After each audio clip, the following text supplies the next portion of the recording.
오늘 묵상한 말씀은 내 아들이 살아있다 라는 제목으로 요한복음 4장 43절에서 54절 말씀 보겠습니다. 첫 번째, 표적만 얻기 원하는 믿음에 대해서 봅니다. 이틀 뒤에 예수께서는 거기를 떠나서 갈릴리로 가셨다. 예수께서 친히 밝히시기를 예언자는 자기 고향에서는 존경을 받지 못한다 하셨다. 예수께서 갈릴리에 도착하시니 갈릴리 사람들이 예수를 환영하였다. 그들도 명절을 지키러 예루살렘에 갔다가 예수께서 거기서 하신 모든 일을 보았기 때문이다. 사마리아에서의 사역을 마친 뒤 예수님은 다시 갈릴리를 향해 가셨습니다. 갈릴리는 예수님이 어린 시절 대부분의 시간을 보낸 고향이지만 그곳의 사람들은 예수님의 집안 내력을 잘 알고 있으므로 예수님이 그리스도이심을 대부분 믿고 싶어 하지도 않고 믿지 않았습니다. 그러한 것에 대하여 예수님은 예언자는 자기 고향에서는 존경을 받지 못한다고 말씀하십니다. 그런데 예수님과 제자들이 갈릴리에 도착하니 갈릴리 사람들이 예수님을 환영하는 것이었습니다. 예수님이 예상하시고 하신 말씀과 전혀 다른 반응이었죠.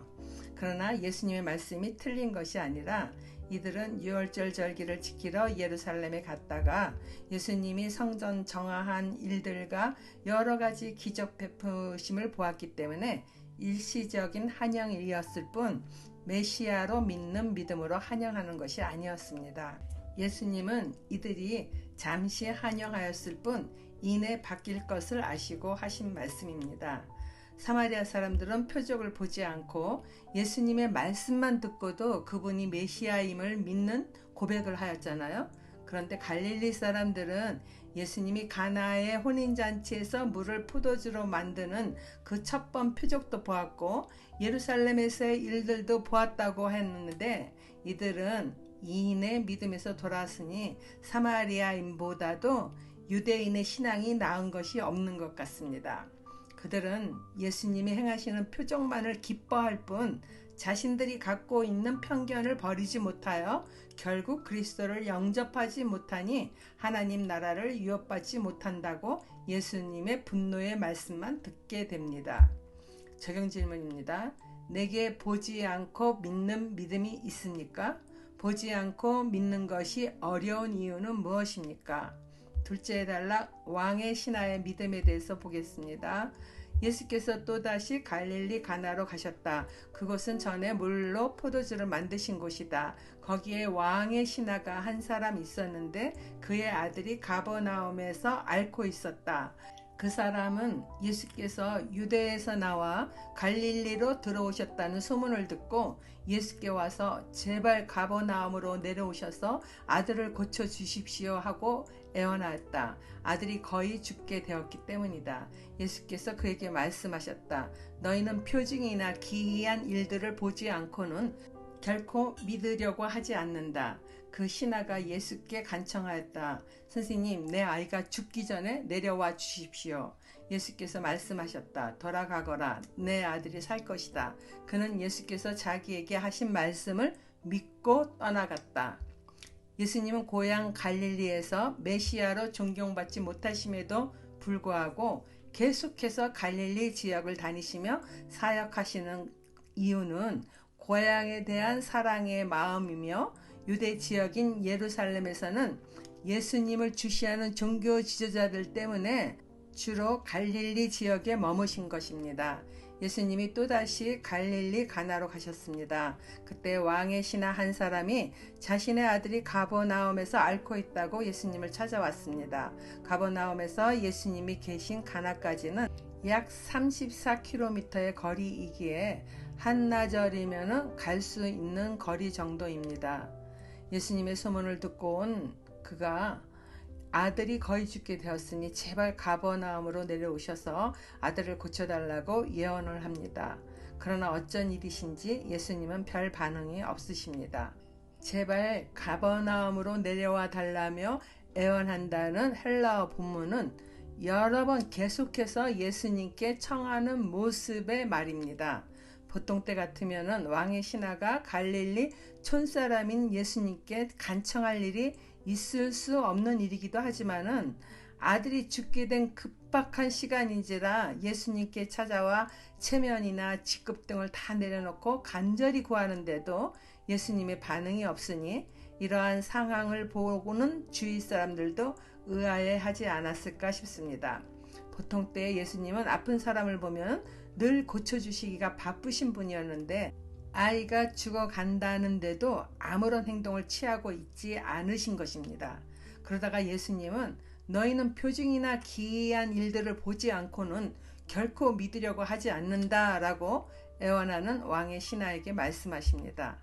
이 말씀의 의미를 왕의 신하는 이해했는지 아이를 고쳐주실 것을 요청하지만 무조건 가버나움으로 내려와 아이를 고쳐달라는 이전의 말과는 달리 내 아이가 죽기 전에 내려와 주십시오라며 지금 당장 가시기를 원하던 말투가 내 아이가 죽기 전에는 가버나움으로 내려와 달라는 예수님을 신뢰하는 믿음의 마음이 엿보이는 말로 요청한 것입니다.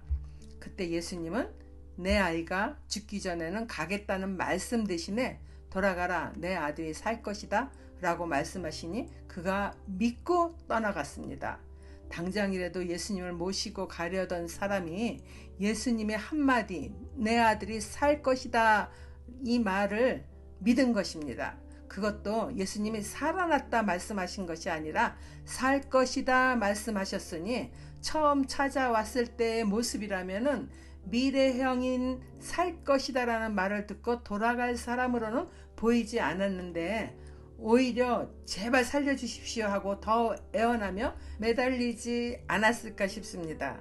그런데 표징이나 기이한 일들을 보지 않고는 결코 믿으려고 하지 않는다는 믿음에 관하여 지적하시는 말씀을 듣고 자신의 생각과 자세가 보지 않아도 예수님이 말씀하시면 이루어질 것을 믿게 된 것입니다.